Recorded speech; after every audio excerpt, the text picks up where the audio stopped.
Okay, this will show how to calibrate your system. What we're going to, your microphone and the sound. So we'll meet now. Okay, and oh boy, we can go right here to PC mic and speakers.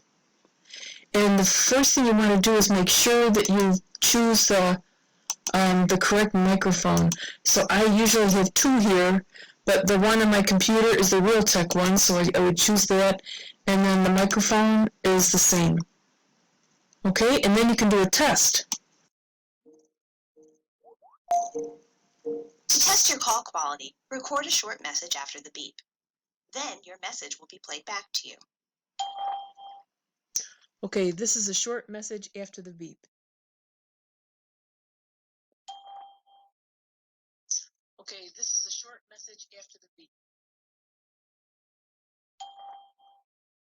If you're happy with the quality of your message, then you've configured Teams correctly.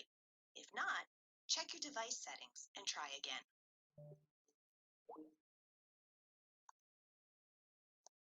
Okay, so that'll do it.